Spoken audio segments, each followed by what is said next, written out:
Nah, ini kita lihat ya, kembali ke Hamas, rebutan mayat. Lucu ya, mengapa Hamas ya ingin memanipulasi jenazah? Bagi orang Yahudi, bahkan jenazah pun itu penting. Bagi Islam, jangankan jenazah, orang hidup saja tidak penting. Ya, bagi Hamas itu orang hidup tidak penting. Tapi bagi orang Yahudi, satu jenazah itu pun penting. Harus dipulangkan kepada keluarganya. Ada sisa 13 jenazah, yang ketemu sudah 9 lagi ya. Yang 4 lagi masih, itu pun yang 9 yang menemukan orang Israel sendiri. Dan tadi terbukti bahwa terjadi rekayasa. Seakan-akan nggak rela ya Hamas itu menyerahkan mayatnya, mayat orang-orang Yahudi ini kepada Israel itu nggak rela.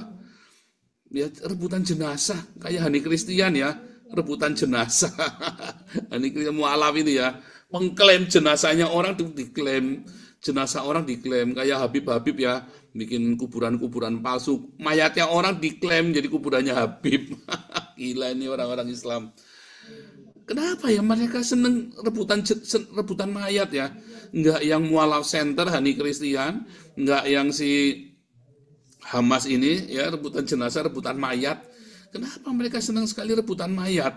Aku itu kamu tahu nggak itu yang di masjid-masjid di Mekah itu, yang di Medina itu, di Masjid Nabawi itu mayatnya siapa? Apakah mayatnya Muhammad? Ketokan kepala saya kalau itu mayatnya Muhammad, saudara. Nggak mungkin itu mayatnya Muhammad. Itu mayatnya orang Afrika, saudara ya. Yang ada di Masjid Nabawi itu bukan mayatnya Muhammad itu mayatnya budak Afrika ya, yang sudah nggak ada titiknya, dipotong sida-sida. Ketokan kayo gali kalau nggak percaya, ketokan kepala saya. Itu bukan mayatnya Muhammad yang disiarahi ya, nggak ada Muhammad itu orang Afrika itu ya, itu orang Afrika yang sudah nggak ada titiknya, dikebiri, lalu dianggap itu mayatnya, oh ini adalah makamnya Muhammad. Sama ya, Mekah itu, oh ini makamnya Nabi Ibrahim. Mereka demen sekali ngeklaim mayat ya, orang-orang Islam ini. Kenapa ya? Itu bukan makamnya Muhammad, saudara ya. Itu orang lain itu. Ketokan kepala saya deh, itu mau taruhan berapa sama saya berani. Asal gali ya, digali itu makamnya itu. Ya, uji DNA dong. Anda bisa bawa jemputnya Nabi Muhammad pulang kok. Anda bisa membawa jemputnya Nabi Muhammad pulang ke Indonesia, dicium-cium, ditangis-tangisin. Ya, apakah betul itu jemputnya Nabi Muhammad? Jangan-jangan jemput onta lagi.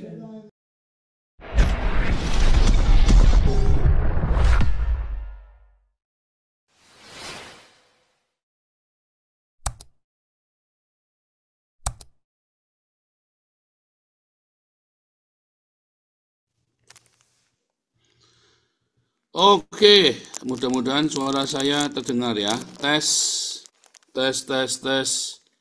Kok ada suaranya ya? Tes, tes, tes, tes, tes. Sebentar ya, ini kok suaranya hilang. Oke. Oh, udah bagus ya. Oke, soalnya. Shalom Indonesia, shalom semua yang ada di seluruh dunia, ya, yang ada di Indonesia, di Eropa, di Israel, di Haifa, alma mater saya, dan di seluruh dunia. Eh, hari ini adalah hari kita memberi makan Daglosen ya, orang-orang gelandangan yang ada di Den Haag. Kebetulan hari ini juga hari pemilu, ya, hari pemilu di Den Haag. Saya pilih Geert Wilder dari PVV ya, Partai for Vrijheid ya, partai untuk kemerdekaan, untuk kebebasan. Nah, kita berdoa supaya Geert Wilder satu-satunya orang yang berani dengan konsisten, nggak takut mati ya. Sudah 2 dibunuh ya sama antek-anteknya Islam ya, yaitu Pim Fortuyn, kulit putih yang bunuh tapi pesanan orang Islam. Kedua si Van Gogh ya, namanya Van Gogh siapa itu ya, Theo Van Gogh kalau nggak salah ya, itu juga dibunuh ya oleh orang Islam. Nah, apakah nanti Geert Wilder juga dibunuh oleh orang Islam atau mungkin saya nggak tahu ya. Tapi yang jelas Geert Wilder berani, dan kebetulan ibunya Geert Wilder ini orang dari Indonesia ya. Suaranya kecil banget ya, iya. Saya juga nggak tahu nih kenapa suaranya kecil banget ya. Saya juga tidak tahu mengapa suaranya kecil banget. Masalahnya ininya saya hilang juga nih. Aduh, kenapa suaranya kecil banget? Sebentar ya. Tolong co-host yang lain bagaimana suara saya? Bu Linda, Pak Andi. Sebentar ya, ini Pak.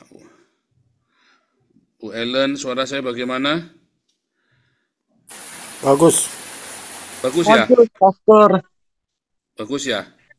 Bagus. Kalau ini bagus. Kresek-kresek. Oke. Hah? Udah bagus dong ya? Ya, sekarang udah bagus. Oke, thank you ya. Terima kasih buat responnya. Ya, jadi eh, ibunya Geert Wilders ini adalah orang Jawa Barat ya, orang Jawa Barat. Entah orang Sunda, entah orang Jawa, pokoknya asli dari Jawa ibunya ini ya. Nah, Mark Rutte juga sama ya. Mark Rutte itu dari PVD, tapi sekarang Mark Rutte digantikan oleh orang Turki dan kadrun banget, pro Islam banget ya. Pro Islam, perempuan satu tapi pro Islam ya. Malah punya warga negara Turki juga. Nah, Mark Rutte sekarang jadi presiden NATO ya. Nah, Mark Rutte ini kalau nggak salah ibunya orang Semarang ya, keluarganya itu orang Semarang. Kalau Geert Wilders itu keluarganya dari Jawa Barat. Lucu ya, Perdana Menterinya Indonesia. Mungkin ke depan nanti Perdana Menterinya Indonesia anak saya juga bisa ya, kita nggak tahu karena di Eropa ini luar biasa ya, luar biasa sangat ini sekali ya, sangat terbuka sekali ya. Jangan membuka ya, ini beberapa wali kotanya Rotterdam ini kan imigran ya, imigran umur 15 tahun mereka datang ke sini ya. Anak saya umur 18 tahun ya datang ke Belanda ya. Nggak kayak di Indonesia ya, Indonesia mah compong ya, kudu orang Islam kudu orang Islam, kudu orang Jawa, geblek kan di Indonesia mah kalian mah gila, otaknya disilit semua, kepalanya isinya tahi. Jadi presiden itu kudu orang Jawa, kudu Islam. Itu tadi karena otaknya disilit, kepalanya isinya tahi. Ya, tapi kalau di Eropa terbuka ya, makanya bisa maju. Cuman kali ini kebablasan, sehingga memberikan peluang kepada orang-orang Islam ini untuk mengambil alih. Tapi nyaris ya, untuk Geert Wilders, partai kanan ini sekarang luar biasa kebangkitan partai kanan, kesadaran revival terakhir yang terjadi, yang ada di Eropa dan tidak akan terjadi lagi ya sampai nanti Tuhan Yesus datang ya. 3,5 tahun sebelum Tuhan Yesus datang, Islam akan berkuasa di seluruh dunia. Kalau hari ini Islam tidak akan pernah lebih dari sepertiga. Percaya saya, sampai dengan hari ini Islam tidak akan pernah lebih dari sepertiga populasi manusia di dunia. Ya, tetapi sebelum Tuhan Yesus datang, 3,5 tahun Islam akan menguasai seluruh dunia, ya, dengan kedatangan Imam Mahdi, dan mereka Allahnya itu bisa bicara, patung yang bisa bicara, AI. Mereka akan menyembah patung yang bisa bicara tuh orang-orang Islam itu. Ya, AI itu. Oh, ini nanti dapat fatwa dari semua. Wah, Allah Akbar ini Pak. Allahnya bisa bicara, menampakkan diri kepada manusia. Ya, AI itu robot itu ya. AI itu kan Wahyu 13 kan patung yang dapat berbicara itu kan. Luar biasa ya, Alkitab sudah menuliskannya ya. Patung yang dapat bicara. AI itu. Nah, ini kita lihat ya, kembali ke Hamas, rebutan mayat. Lucu ya, mengapa Hamas ya ingin memanipulasi jenazah? Bagi orang Yahudi, bahkan jenazah pun itu penting. Bagi Islam, jangankan jenazah, orang hidup saja tidak penting. Ya, bagi Hamas itu orang hidup tidak penting. Tapi bagi orang Yahudi, satu jenazah itu pun penting. Harus dipulangkan kepada keluarganya. Ada sisa 13 jenazah, yang ketemu sudah 9 lagi ya. Yang 4 lagi masih, itu pun yang 9 yang menemukan orang Israel sendiri.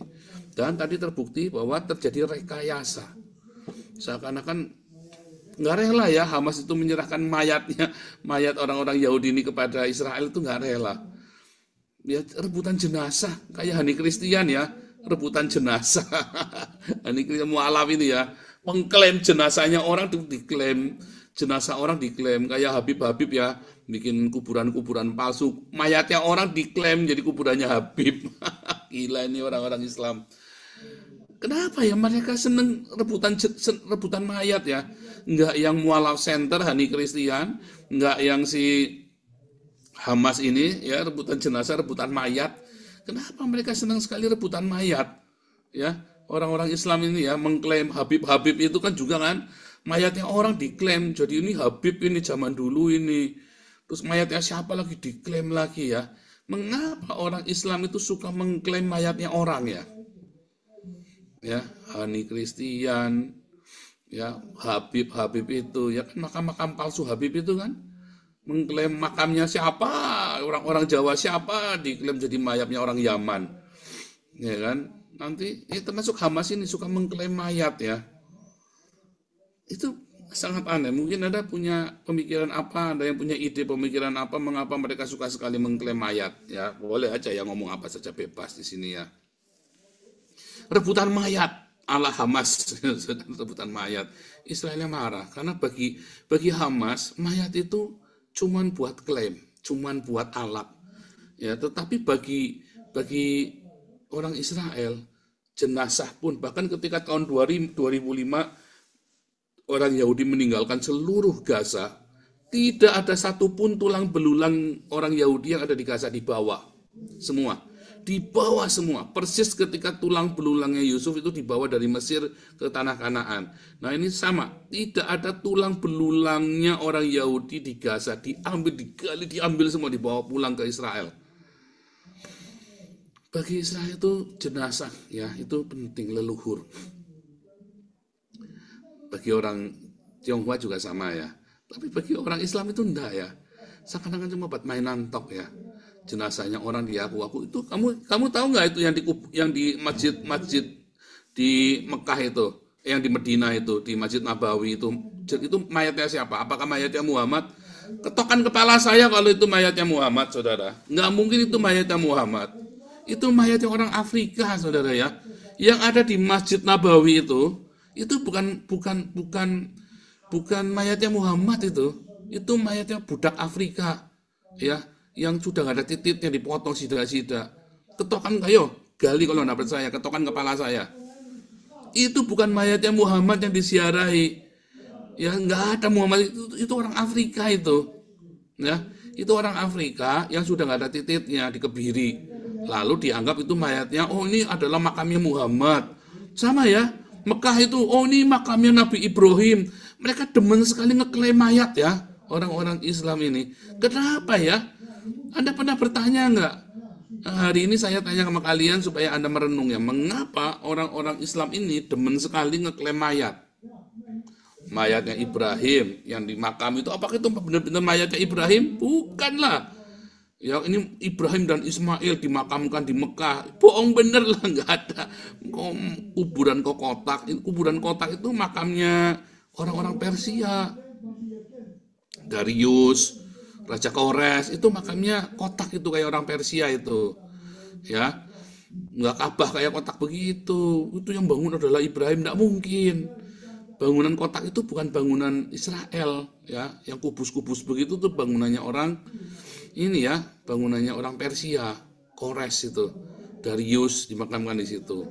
Terus mayatnya Muhammad katanya ya, itu padahal orang Afrika itu yang dikebiri. Atau orang dari mana ya, orang-orang Persia yang dikebiri ya, sida-sida, lalu dianggap itu adalah makamnya Muhammad yang di Madinah itu, di Masjid Nabawi. Itu bukan makamnya Muhammad, saudara ya, itu orang lain itu.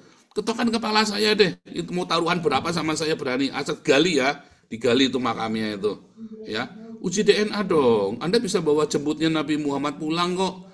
Anda bisa membawa jemputnya Nabi Muhammad pulang ke Indonesia, dicium-cium, ditangis-tangisin. Ya, apakah betul itu jemputnya Nabi Muhammad? Jangan-jangan jemput onta lagi. Jorok, enggak jorok. Saya ini lagi di gereja loh, saya ngomong ke jorok. Saya ngomong dengan apa adanya. Ya.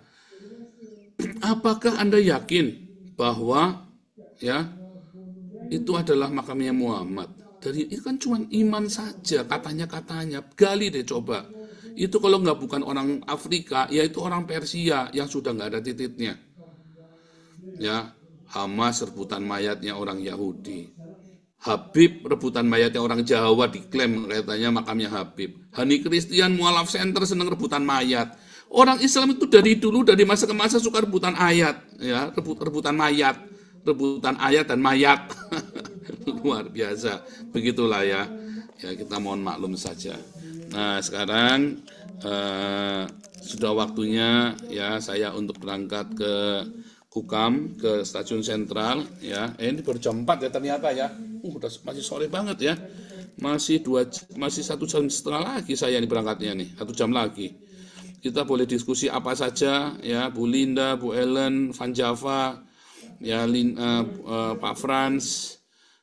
Ini tumben nih Pak Permesta ini nggak nongol nih berapa kali nih ya. Apa mungkin kepagian belum bangun ya Pak Permesta ya.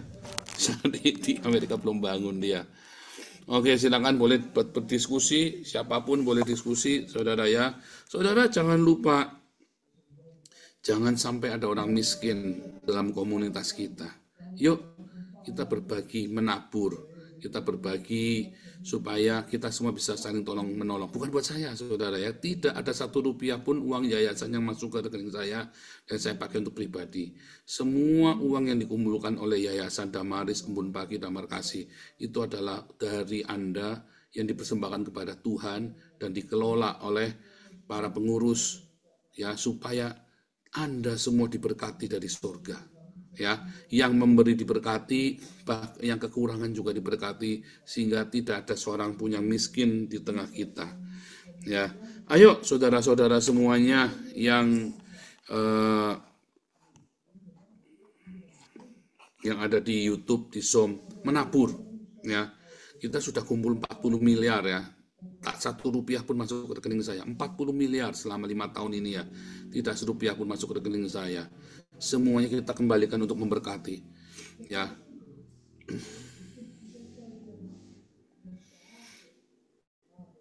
Transfer ya, supaya jangan sampai ada orang miskin di tengah kita. Ya, daripada kamu transfer buat bikin rumah-rumah nggak jelas pakai nama pribadi, kamu cuma diakali dikadalin tok, saudara ya. Tapi kalau Anda transfer ke yayasan-yayasan ini, maka dipakai untuk kesejahteraan umat. Daripada kamu kasih gereja uangmu ke Gilbert, ya ke TV, itu dipakai buat pribadi semua. Kalau Anda transfer ke sini, uangnya dipakai bukan buat saya ya, tapi supaya jangan sampai ada orang miskin di tengah kita. Jangan sampai ada orang Kristen yang nggak punya sembako di rumah, nggak punya beras di rumah. Jangan sampai ada orang Kristen nggak bisa bayar sekolah, nggak bisa ke dokter. Jangan sampai ada jemaat di komunitas kita yang nggak bisa bayar kontrakan. Ya, untuk memberi makan semua orang. Dan Anda bisa transfer ke Yayasan Damaris. Untuk penginjilan dunia dan penginjilan di Indonesia, kita lagi bangun rumah di Soe, di Keva, kita lagi bangun rumah di Palangkaraya. Ya, orang-orang yang miskin, orang-orang Kristen yang miskin, kita bangun rumahnya ya. Anda bisa transfer ke Damar Kasih. Untuk proyek Eropa, kalau Anda terbeban untuk memberkati proyek pelayanan saya di Belanda, kirim ke Damar Kasih, kodenya 77 di belakangnya, atau kasih sesama anggota komunitas kita, supaya jangan sampai ada orang di komunitas kita nggak bisa bayar kontrakan rumah, nggak bisa sekolah anaknya, nggak bisa berobat, nggak punya beras. Ayo, Anda transfer ke Yayasan Embun Pagi untuk hadiah Natal anak-anak kita, supaya anak-anak kita nanti bulan Januari pakai sepatu baru semua ya. Ya anak, jangan sampai ada yang pakai sepatu yang bolong-bolong udah rusak. Tahun lalu kita udah kirim ya, kita ini sudah 3 tahun, ini tahun yang keempat kita ya. Tahun yang keempat kita memberikan hadiah Natal, sepatu, tas baru, sepatu baru, harganya 500 ribuan ya sepatunya itu ya. Tas baru, harganya 100 sampai 200 ribu tasnya. Dan juga jumper ya, hoodie itu ya, hoodie jumper, hoodie itu untuk anak-anak kita. Karena kan Januari itu kan musim hujan. Ya, kasih kode 25. Ya, sesuai di layar Anda itu. Dan untuk rekening beasiswa Anda bisa transfer ke khusus yang beasiswa Embun Pagi semua. Itu ada rekening dia. Bisa Anda lihat ya. Mana nih? Oke, kita mulai dengan diskusi kita. Pertanyaannya, mengapa Hamas dan orang Islam suka berebut mayat? Lanjut. Langsung ya, Bu Ellen, Pak Frans, Bu Linda, Pak Andi, silakan yang sudah jadi co-host yang mau diskusi boleh ya, Bu Lucy dan yang lainnya ya, Pak D, apa namanya, Bu Dora, Bu Lucy, semuanya boleh ya untuk diskusi. Kasihan dulu ya. Kalau yang sudah jadi co-host silakan. Pak Andi silakan.